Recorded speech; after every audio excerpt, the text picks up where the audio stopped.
Well, hey, WCC family, I've got a couple of updates to share with you tonight. But before we get to those, I want to share a little bit with you about the book of Nehemiah. Now, we find in the book of Nehemiah that there's a Jewish man named Nehemiah that feels called by God to go back to the city of Jerusalem to rebuild the walls. Now, 50 years before the book of Nehemiah, there are some enemies that attacked Jerusalem and that basically destroyed the city and that took Israelites captive and took them away. Now Nehemiah believes that now the time has come that where God is sending him back to rebuild the city walls to offer protection for the city and for those that are there now. Because there were some people that had gone back previously. There's been a group that's gone back to rebuild the temple. Ezra went back to begin teaching God's law, to begin teaching the Torah, to begin rebuilding that faith community. And now Nehemiah feels called back to rebuild the walls, to offer protection to the city and offer protection for those people. But as you think about the book of Nehemiah, obviously Nehemiah had huge faith to believe that God was calling him to that huge task.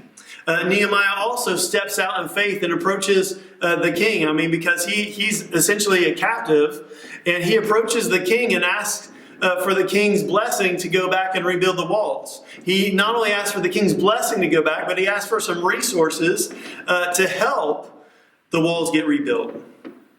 And God's hand is obviously on this whole situation because the king not only allows Nehemiah to go back and a group to go back with him, but he provides some resources to help them to begin to rebuild the city walls.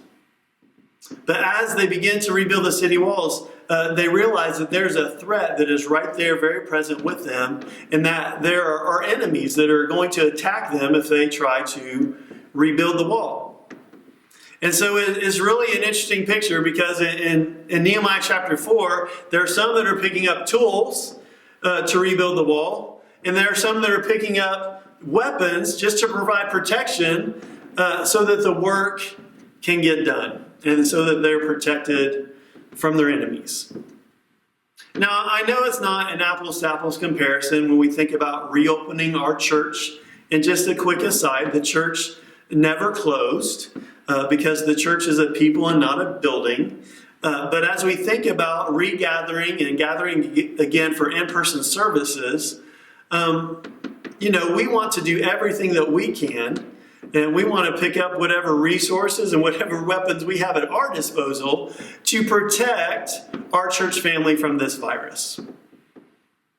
We believe that God is with us. We have faith that God is with us, that we don't have to walk into the future fearful, but at the same time, we want to provide the safest environment that we can as we begin to return to in-person gatherings. So a little bit earlier today, we sent out some details. There was an email that was sent out that included a letter from the elders. It also included some details from me about what in-person gatherings will be looking like whenever those start taking place again. So please look at that email. Look at all those details. There's some stuff there that you can even begin now, helping to do now to prepare us and to help prepare us for the future and what that might look like. Also, tomorrow on Thursday, we're going to be sending out an email survey, and that survey will help us to understand how many people are comfortable with coming back and having in-person gatherings again, and how many people feel like, right now, the best thing for me and my family is going to be to stay online, because we're going to be offering both in the future, and you'll need to decide what is going to be best for your family. So help us out by taking a look at that email, looking into that information, and also by filling out that survey for us so that we can plan the best that we can for what the future may look like here. We believe that God is in that future, that Jesus is going to be walking with us each and every step of the way. We're doing the best we can to keep our eyes on Him, and we're doing the best we can to serve our church and in our community in this time. So thank you for being the church. Thank you for being flexible, and we look forward to getting your feedback in that survey, and we look forward to walking into the future together. Have a great night. Have a great week.